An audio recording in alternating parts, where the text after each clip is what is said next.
وبرکاتہ۔ الحمدللہ رب العالمین والصلاة والسلام علی اشرف الانبیاء والمرسلین، اما بعد، اعوذ باللہ من الشیطان الرجیم، بسم اللہ الرحمن الرحیم۔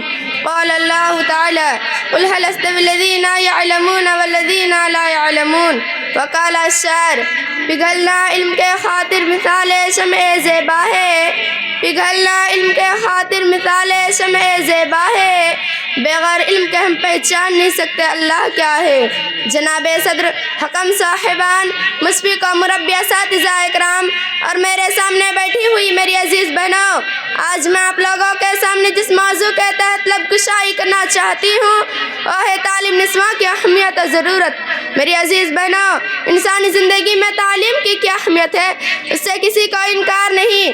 نبی کریم صلی اللہ علیہ وسلم نے علم کو فرائض میں شامل کرتے ہوئے فرمایا، طلب العلم فریضۃ علی کل مسلم۔ وقال الشاعر الام مدرسۃ اذا عادتها، الام مدرسۃ اذا عادتها عادت شعبا طیب الاوراق۔ محترم سامعات، میں نے آپ کے سامنے جو حدیث بیان کیا ہے، اس حدیث میں لفظ مسلم مرد اور عورت دونوں کو شامل ہے۔ جس طرح تعلیم مردوں کے لیے ضروری ہے، ٹھیک اسی طرح عورتوں کے لیے بھی لازم ضروری ہے، کیونکہ معاشرے کی اصلاح میں عورتیں بنیادی کردار ادا کرتی ہے۔ ایک صاف و شفاف ماحول کی تعمیر کے لیے تعلیم نسواں ریڑھ کی ہڈی کی حیثیت رکھتی ہے۔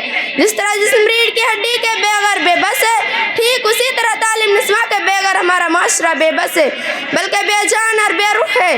محترم سامعات، جس طرح گاڑی کے ایک پہیے کو درست کر کے یہ امید کرنا کہ اس کی گاڑی صحیح چلے گی بے سود ہے، ٹھیک اسی طرح مردوں کو تعلیم یافتہ بنا کر خواتین کو تعلیم سے دور رکھنا اصلاح معاشرے کی تشکیل کی سب سے بڑی رکاوٹ ہے، کیونکہ عورت کی تعلیم صرف اس کی اصلاح نہیں بلکہ پورے ماحول اور معاشرے کی اصلاح ہے۔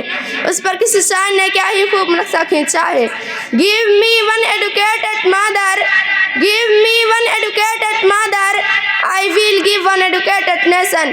یعنی آپ مجھے ایک پڑھی لکھی ہوئی ماں دیجئے، میں آپ کو پڑھا لکھا ہوا ایک مکمل خاندان دوں گا۔ سامعین و سامعات، اگر ہم عورتوں کو علم کے زیور سے راستہ کرایا جائے، علم کی عدالت سے آستہ کیا جائے، تو وہ خود خیر و بھلائی کا نمونہ بنے گی اور اپنے بچوں کے لیے اچھی درسگاہ ثابت ہوگی، اور ان کی گود میں پل کر جوان ہونے والے بچے رسول صلی اللہ علیہ وسلم کا پیروکار ہوں گے، وداعی اللہ اور مجاہد فی سبیل اللہ ہوں گے، جو ہر دور اور ہر زمانہ میں اپنے دشمنوں کا منہ توڑ جواب دینے کے لیے تیار رہیں گے۔ وہ کرکٹ کھلاڑی، فلمی اداکاری اور تقلید کے بجائے محمد صلی اللہ علیہ وسلم کو اپنا آئیڈیل اور نمونہ بنائیں گے، ان کی منزل آخرت ہوگی، اور اس طرح سے ایک صالح معاشرے کی تشکیل عمل میں آئے گی۔ اس پر کسی شاعر نے کیا ہی خوب کہا ہے، اصلاح قوم آپ کو منظور ہو اگر، اصلاح قوم آپ کو منظور ہو اگر، تو بچوں سے پہلے ماں کو تعلیم دیجیے، لیکن جس بچے کو صحیح پرورش نہیں ملتی تو بچہ کبھی بھی کامیاب انسان نہیں بن سکتا۔ اس پر انگریزی میں کہاوت کہی جاتی ہے، مدرسہ از بیٹر دین 100 ٹیچرز، یعنی ماں سب استاد سے بھی بہتر ہے۔ محترم سامعات، اگر اس کے باوجود بھی لڑکیوں کی تعلیم کی جانب توجہ نہیں دی گئی، عورتوں کو علم کی دولت سے محروم رکھا گیا، اس کی تعلیم میں غفلت برتی گئی، تو پھر صالح معاشرہ کا تصور بھی نہیں کیا جا سکتا۔ معاشرے میں تعمیر کے بجائے تخریب اور اصلاح کے بجائے فساد برپا ہوگا۔ اس لیے عورتوں کا دینداری اور دین و علم سے راستہ ہونا ضروری ہے، اس لیے کہ مرد پڑھا تو ایک مرد پڑھا، عورت پڑھی تو پورا خاندان پڑھا۔ محترم سامعات، جب عورت میں دینی تعلیم ہوگی تو آئندہ نسواں کی تربیت بھی اچھی ہوگی، بلکہ اگر آپ غور کریں تو آپ امت کے ہر کامیاب مرد کے پیچھے کسی نہ کسی عورت کا ہاتھ ضرور نظر آئے گا، کبھی بیوی کی شکل میں، کبھی ماں کی شکل میں، کبھی بہن کی شکل میں اور کبھی بیٹے کی شکل میں۔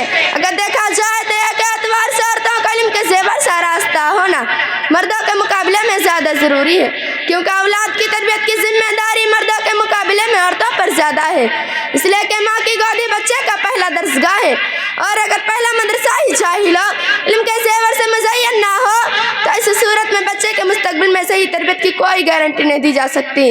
سامعین و سامعات، اب ضرورت اس بات کی ہے کہ اس کی تعلیم کی طرف بہت ہی زیادہ توجہ دی جائے، کیونکہ ایک عورت ہی معاشرے کو اچھی بنا سکتی ہے اور بگاڑ بھی سکتی ہے۔ اس پر کسی شاعر نے کیا ہی خوب کہا ہے، تعلیم سے آتی ہے اقوام میں بیداری، تعلیم سے آتی ہے اقوام میں بیداری، ہے علم کے پنجے میں شمشیر شہاداری۔ اب آخر میں اللہ رب العالمین سے دعا کرتی ہوں کہ وہ ہمیں تعلیم کے زیور سے راستہ کر کے ماحول اور معاشرے کو بہترین بنانے کی توفیق عنایت کرے، آمین۔ وآخر دعوانا الحمدللہ رب العالمین۔ السلام علیکم ورحمۃ اللہ وبرکاتہ۔